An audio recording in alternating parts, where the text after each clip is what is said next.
ચાલો મમ્મી, હું ઓફિસે જવા નીકળું છું. હા, ધ્યાનથી જાજે. હા.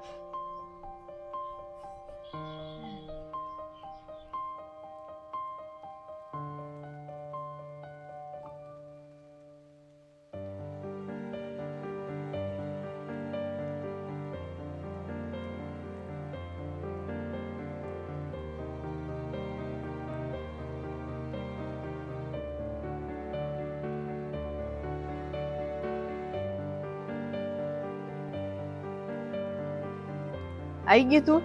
હા, પણ તું કેમ અહીંયા ઉમરે ઊભી છો? અંદર આવ, પછી હું તને કહું.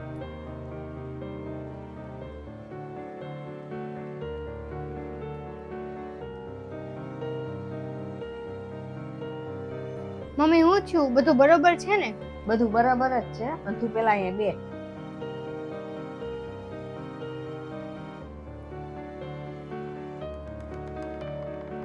મારે તને એક જરૂરી વાત કરવી છે, અને એ એક જરૂરી વાત એ છે કે હું છે ને અહીંયા નજીકની ઓલી સ્કૂલ છે કે નહીં, ત્યાં પટ્ટાવાળા તરીકે હું નોકરી ત્યાં લાગી જાઉં છું. મમ્મી, તું નોકરી કરવા જઈશ આ ઉંમરે, અને એ પટ્ટાવાળાની? મમ્મી, થોડુંક તો વિચાર, થોડુંક તો આપણા ઘરની ઇજ્જતનું વિચાર.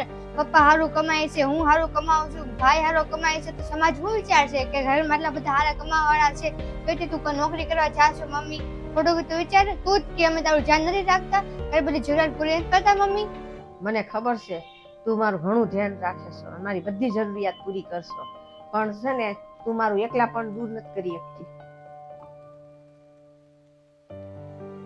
તાર પપ્પા વહેલા 6 વાગ્યામાં વયા જાય છે, પછી તું 8 વાગે વહી જાશો, પછી તમે બે રાતે મોડા આવો છો, તો હવે મારે એકલા શું કરવું આખો દિવસ? હું એકલા નથી રહી શકતી, મને કંટાળો આવે છે એકલા રહી.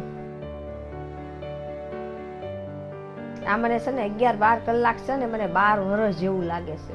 આખો દિવસ હું આ ખૂણેથી આ ખૂણે હું આટા મારું, પાછા પડખા ફર્યા કરું, ટીવીની ચેનલો છે ને હું બદલ્યા કરું, અને ઘડિયાળમાં આમ જોયા કરું કે હવે ક્યારે 8 વાગશે ને આ લોકો ક્યારે આવશે.